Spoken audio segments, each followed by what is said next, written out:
Hello' বন্ধুসকল, মই হিমাংশু বৰ্মন। বৰ্তমান আছোঁ doctor Rabi Boro civil hospital Mushalpur blood বেংকত আছোঁ। বাতৰিবিলাক চাই বিৰাট বেয়া লগা হৈছে।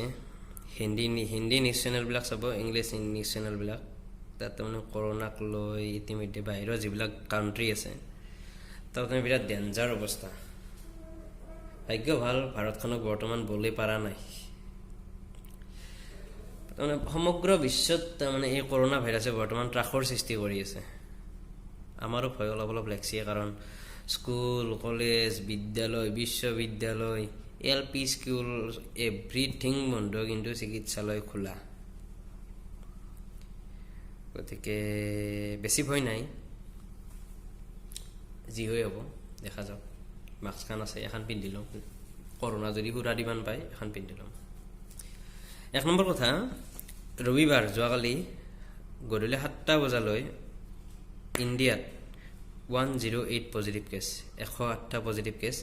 তাৰ ভিতৰত কৰ্ণাটক আৰু দিল্লীত এটা এবভ 60 ইয়াৰ্ছৰ এটা পেচেণ্ট, দুটা পেচেণ্ট মৰিল। এতিয়া কথা হ'ল কি, আমাৰ ফালেও আহিব নেকি? আহিব পাৰে। অসমত বোলে যোৱাকালি এটা হৈছে কি, মৰিয়নিত যিখন চেন্নাই এক্সপ্ৰেছত কিবা কৰোণা ভাইৰাছ পজিটিভ কেছ এটা অহা বুলি শুনি গোটাই বিৰাট গণ্ডগোল হৈ গৈছে। গতিকে 2 নম্বৰ কথা,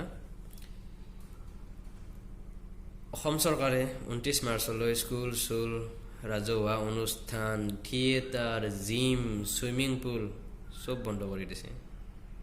চব বন্ধ হৈ অৱশ্যে জনসমাগমত ভাগ ল'ব নালাগে কোনেও। বৰ্তমান BTDৰ ইলেকশ্যনৰ সময়,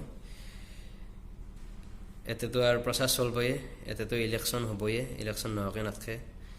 গতিকে মই আজি আহাতেও দেখা পাইছোঁ বহুত মানুহ জুম খাই আছে, তাৰমানে কি 2-3খন মিটিং টাইপৰ এনেকৈ দেখা পাইছোঁ। গতিকে জনসমাগমৰ পৰা দূৰত থাকক। আৰু 2 নম্বৰ কথা, কি আপোনাক লক্ষণে দেখা দিব পাৰে। 1 নম্বৰ কথা, কাহ হ'ব পাৰে, জ্বৰ, ফিভাৰ হ'ব পাৰে, ভমিটিং ভাৱ এটা আহিব পাৰে, টেণ্ডেঞ্চি এটা আহিব পাৰে। 3 নম্বৰতে উশাহ নিশাহত অলপ ডিফিকাল্ট, তাৰমানে উশাহ নিশাহত কষ্ট পাব পাৰে। আৰু 5 নম্বৰ আপোনাৰ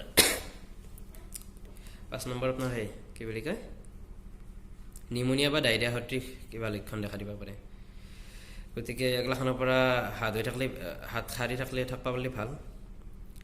আৰু কি নকৰিব, কি এগলাখান হৈছে লক্ষণ, আৰু কি কৰিব নালাগে বৰ্তমান সময়ত। বিদেশ ভ্ৰমণৰ পৰা অহা মানুহৰ সংস্পৰ্শত নাহিব, বা ক'ৰবাত যদি তেনেকুৱা ফৰেইনাৰ দেখাও পায় লগালগ জিলা কৰ্তৃপক্ষক জনাওক। জনসমাৱেশ ত্যাগ কৰক, আৰু হাতখন ধুইহে মুখৰ বাকীবিলাক পাৰ্টছত হাত দিয়ক। কাৰণ আমি এনেকৈ মাস্কখন লাগি থ'লে, আমি এনেকুৱা মাস্ক দিনটো 5-6খন পিন্ধোঁ। এটাকে চাইল পিন্ধিলোঁ, দৈলে দিলোঁ, আৰু এটাকে। গতিকে সেইটো কথা নহয়, আমি হাতখন নোধোৱাকৈ এনি টাইম মুখ চুখ লাৰিয়ে থাকোঁ। গতিকে অকল এখন পিন্ধি থাকিলে যে কৰোণাৰ পৰা ছেভ হ'ব, সেইটো কথাটো ভুল। আৰু এলকহলযুক্ত চেনিটাইজাৰ, আজিকালি কিবা কিবি কিনিব পায়, হাত ধোৱাৰ পিছত যে হেণ্ড ৱাছ কৰাৰ পিছত যে এনেকৈ ধুনীয়াকৈ লগাই থৈ দিয়ে, এলকহলযুক্ত চেনিটাইজাৰ ইউজ কৰক। আৰু এই যদি লক্ষণবিলাক যদি দেখা দিয়ে 14 দিনলৈ বিশেষ সতৰ্কতামূলক ব্যৱস্থা এটা লওক।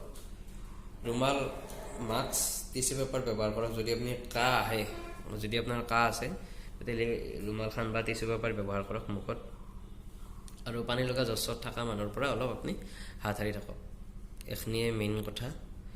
আৰু ট্ৰিটমেণ্ট বুলি ক'লে কিবা কিবি ট্ৰিটমেণ্ট আছে, ওলচি বোলে HIV আৰু যিটো আমাৰ মেলেৰিয়াৰ ক্ল'ৰকিন ইউজ কৰে বোলে, সেইগিলাখানে অলপ বোলে পজিটিভ ৰিজাল্ট দিছে। গতিকে ট্ৰিটমেণ্ট চলি আছে। আৰু ইতিমধ্যে অসমৰ গুৱাহাটী মেডিকেল কলেজ আৰু ডিব্ৰুগড় মেডিকেল কলেজত কৰোণা ভাইৰাছৰ পজিটিভ নিগেটিভ এইবিলাক চোৱা লেবৰেটৰী আহি গৈছে। আৰু আমাৰ হাততো অলপ দায়িত্ব আছে।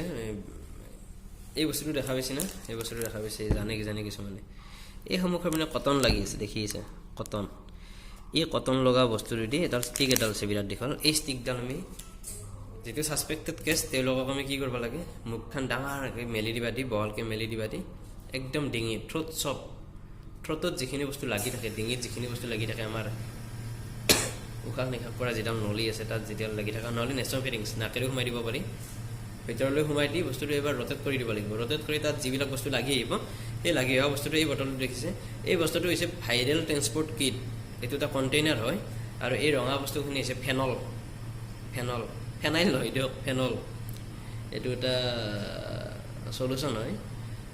গতিকে ইয়াত আমি সেই পাইপডাল আনি তাত যিখিনি পদাৰ্থ লাগি আহিব আমাৰ ভিতৰৰ পৰা, ইয়াৰ ভিতৰত সোমাই দি সেইটো বস্তু জাষ্ট ৰ'টেট কৰি এইটো মিক্স আপ কৰি পাইপডাল ইয়াত ভাঙি দি সাপৰটো মাৰি আমি এই বস্তুটোত হস্পিটেল নম্বৰ, পেচেণ্টৰ নাম, এজ, বয়স, কিবা কিবি চব এভৰিথিং লিখি এই বস্তুটো আমি GMC বা ডিব্ৰুগড় মেডিকেল কলেজত এই দুটাতে এই ব্যৱস্থা আছে। গতিকে তাত আমি পঠাই দিব লাগিব।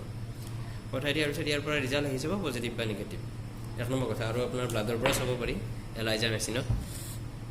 গতিকে এইখিনি কথা গ'ল। আৰু অসম চৰকাৰে কিবা কিবি সেই দিছে, ফ্ৰী ফোন নম্বৰ দিছে, সেইকেইটা মোৰ এই ভিডিঅ'টোৰ তলৰ ডেছক্ৰিপশ্যনত মই দি দিম, হ'ব।